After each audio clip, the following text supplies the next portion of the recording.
Alright, so this video is on the 2013 Kia Sorento. The oil pressure warning light is on and it's leaking oil. A lot of the forums, real common problem is the oil pressure sensor warning. This is it here, and it's located up under the intake. To get to it, you got to take the intake off, have to take the breather hose off. You basically got to take all these valves here, all these hoses, whatnot down here. You got to take everything off. This whole intake manifold has to come off. I'm about to pull it off now, and I'll show you where it's at. Alright, so here it is with the intake manifold removed. The oil pressure switch is right here. It's behind the intake manifold. As you see, you can't get to it from underneath. Bunch of stuff in the way. These hoses over here, probably about the hardest thing for me to get apart was the throttle body hoses down here, because the way the clip was, it was up under. I even broke this hose trying to get that thing out of there.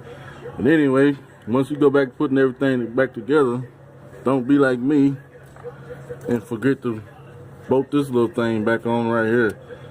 That's the reason I get to make this video, because I had everything put together almost and realized I didn't put this on, so I had to take the manifold and everything back off. So don't be like me, don't forget. And there's your oil pressure switch. It was a bunch of oil down here. You can tell it was leaking. The oil light was on in the vehicle, and there's a bunch of oil down here. I cleaned it all up, and a bunch of brake cleaner and whatnot. But it was definitely leaking from this oil pressure sensor. Have fun, good luck.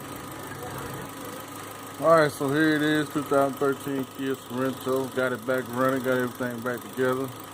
In order to fix that fuel pressure sensor light, I had to take this off, air cleaner, manifold, like I said.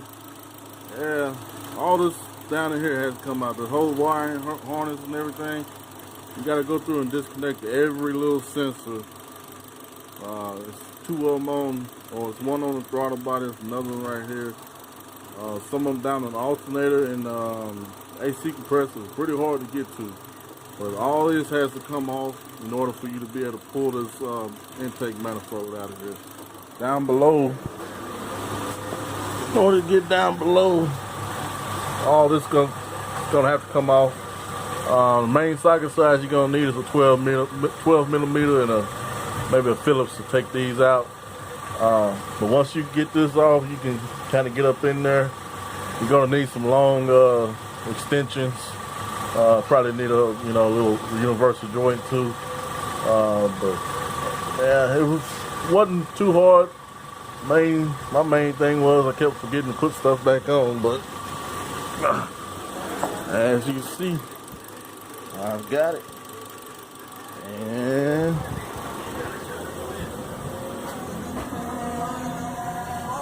no more oil pressure light.